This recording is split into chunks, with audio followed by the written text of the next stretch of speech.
latest announcement by Prime Minister Justin Trudeau on his affordability plan. Canadians are going through a crisis when it comes to affordability, inflation, an all-time high. Cost of living is through the roof when it comes to things such as transportation, food, gasoline. Day-to-day costs have gone through the roof. Now, Prime Minister Justin Trudeau has officially announced the first set of policies to directly respond to the cost of living crisis that's been spurred by the inflation.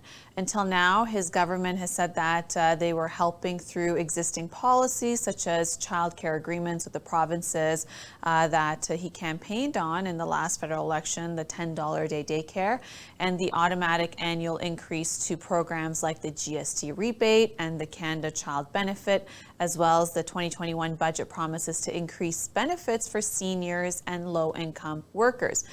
Prime Minister Justin Trudeau has now outlined a plan to double the GST benefits, introduce a temporary dental care benefit for most families with children under the age of 12, and provide one-time $500 payment for low-income renters, all totaling $4.5 billion that Trudeau says will help Canadians cope with the soaring cost of living.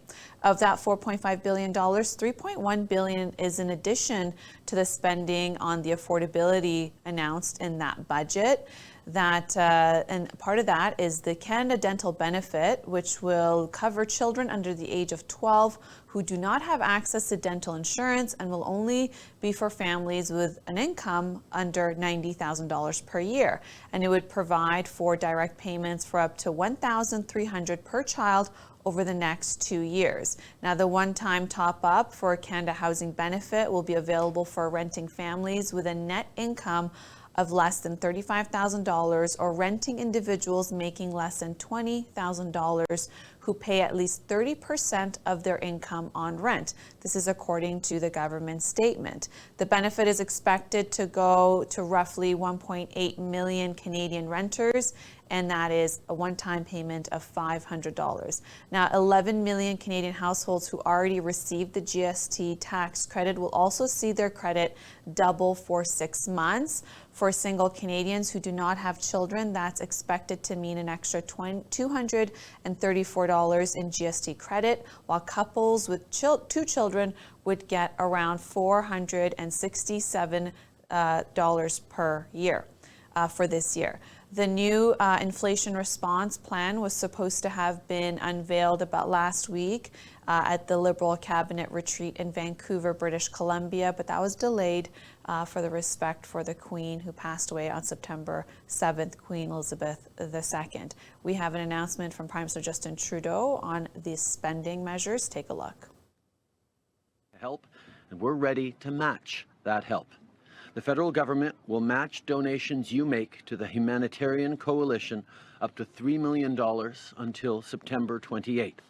These funds will help provide life-saving services to those in need. We are also allocating an additional $25 million in urgent humanitarian funding and longer-term development assistance to help with recovery and rebuilding. This is, of course, in addition to the over $5 million we've already committed to help the millions of people in Pakistan who are dealing with this horrific climate disaster, and we will continue to look at other ways we can help. This week, Caucus is meeting here in St. Andrews by the Sea to talk about the important issues facing Canadians, like the cost of living. On a eu des bonnes plans is to deliver relief to millions of Canadians by doubling the GST tax credit for 6 months. This will provide hundreds of dollars of support to Canadians, including half of all families and more than half of all seniors in the country. For example, parents with 2 kids could receive up to an extra $467 this fall to help with the cost of living. Second, as promised earlier this year, we're moving forward on dental care. Avec notre plan pour les receive hundreds of dollars in housing benefits each month through the program we introduced and co-fund with provinces and territories, can also apply to receive this additional support. On top of that, this federal top-up would reach hundreds of thousands more low-income renters with around $1.8 million Canadians eligible for it. This support is in addition to our comprehensive housing plan that you've heard me talk a lot about these past months. Last week, our government announced a historic partnership with First Nations in BC that will create nearly 3,000 homes as a first step on their way to 6,000 homes in the coming years in Vancouver. In the budget, we laid out a plan that will help you save for your first home with a tax-free savings account and also crack down on speculation. And earlier this month, we announced funding to rapidly build thousands of affordable units right across the country while we pilot a new rent-to-own program in addition. All of this builds on other actions our government is taking to make life more affordable for everyone. Things like our childcare plan, which is already saving some families hundreds of dollars a month and will continue to have a meaningful impact in families right across the country as we reduce childcare fees by 50% from coast to coast to coast. Or the 10% increase in old age security that seniors over 75 received this past summer. Today will make a big difference for the people who get it in a targeted way that will not stoke inflation. Above all, we will keep growing the economy, creating good jobs for people, and making sure that Canadians are at the center of everything we do. Our government is focused on building an economy that works for all Canadians.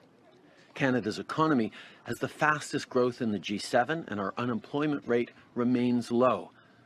But we'll keep working hard to make sure that everyone is benefiting from those facts and that our economy remains strong.